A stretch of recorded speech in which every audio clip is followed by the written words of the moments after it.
बोलो लक्ष्मी नारायण की जय। आज हम आप लोगों को पुत्रदा एकादशी की कथा सुनाते हैं। युधिष्ठिर ने भगवान से पूछा, हे मधुसूदन, श्रावण के शुक्ल पक्ष में किस नाम की एकादशी होती? कृपया मेरे सामने उसका वर्णन कीजिए। भगवान श्री कृष्ण बोले, राजन, प्राचीन काल की बात है। द्वापर युग के प्रारंभ का समय था। महिष्मतीपुरी में एक राजा महीजित अपने राज्य का पालन करते थे, किंतु उन्हें कोई पुत्र नहीं था। इसलिए वह राज्य उन्हें सुखदायक नहीं प्रतीत होता था।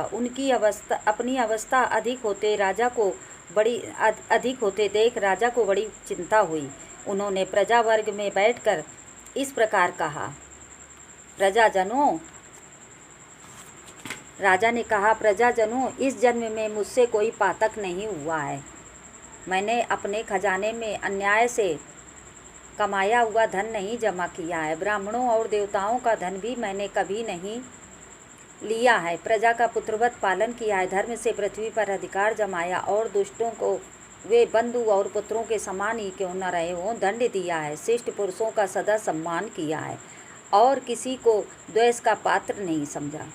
फिर क्या कारण है जो मेरे घर में आज तक पुत्र उत्पन्न नहीं हुआ? आप लोग इसका विचार करें। राजा के ये वचन सुनकर प्रजा और पुरोहितों के साथ ब्राह्मणों ने उनके हित का विचार करके गहन वन में प्रवेश किया। राजा का कल्याण चाहने वाले वे सभी लोग इधर उधर घूमकर ऋषि सेवित आश्रमों की तलाश करने लगे। इतने में ही उन्हें मुनि श्रेष्ठ लोमस का दर्शन हुआ। लोमस जी धर्म के तत्वज्ञ, संपूर्ण शास्त्रों के विशिष्ट विद्वान, दीर्घायु और महात्मा है। उनका शरीर लोम से भरा हुआ है। वह ब्रह्मा जी के समान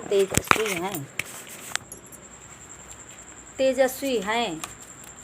एक कल्प बीत जाने पर उनके शरीर से एक लोम विशीर्ण होता टूट कर गिरता है, इसीलिए उनका नाम लोमस हुआ है। वे महामुनि तीनों कालों की बातें जानते हैं। उन्हें देखकर सब लोगों को बड़ा हर्ष हुआ। उन्हें निकट आया देख लोमस जी ने पूछा, तुम सब लोग किस लिए यहाँ आए हो? अपने आगमन का कारण बताओ। तुम लोगों के लिए जो हितकर कार्य होगा उसे मैं अवश्य करूँगा। प्रजाओं ने कहा, ब्राह्मण, इस समय महीजित नाम वाले जो राजा हैं उनके कोई पुत्र नहीं हैं। हम लोग उन्हीं की प्रजा हैं जिनका उन्होंने पुत्र की भांति पालन किया है। उन्हें पुत्रहीन देख उनके दुख से दुखित हो हम तपस्या करने का दृढ़ निश्चय करके यहाँ आए हैं। द्विजोत्तम राजा के भाग्य से इस समय हमें आपका आशीर्वाद मिल गया है। महापुरुषों के दर्शन से ही मनुष्यों के सब कार्य सिद्ध हो जाते हैं। अब हमें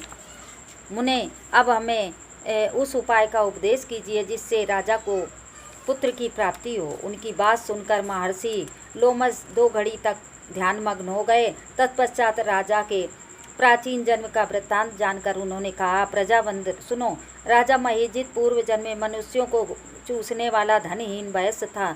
वह वैश्य गांव-गांव घूमकर व्यापार किया करता था। एक दिन जेठ के शुक्ल पक्ष में 10वीं तिथि को जब दोपहर का सूर्य तप रहा था और गांव की सीमा में एक जलाशय पर पहुंचा, पानी से भरी हुई बावली देखकर वैश्य ने वहां जल पीने का विचार किया। इतने में ही वहां बछड़े के साथ एक गाय भी आ गई और प्यास से व्याकुल थी और ताप से पीड़ित भी थी, अतः बावली में जाकर जल पीने लगी। वैश्य ने पानी पीती हुई गाय को हाँक कर भगा दिया और खुद जल पिया।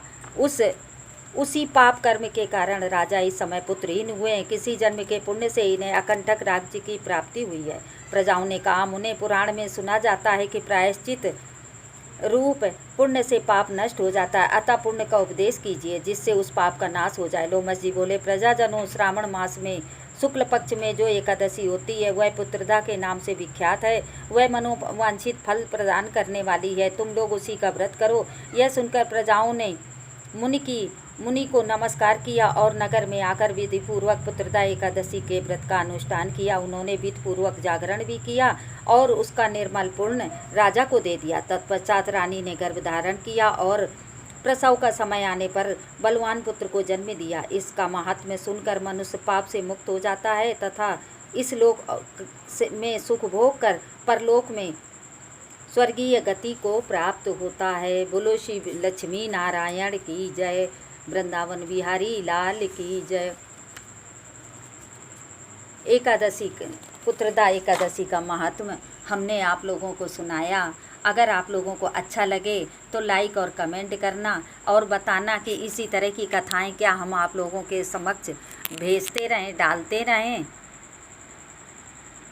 राधे राधे, जय श्री कृष्णा, हे गोविंद, राधे राधे।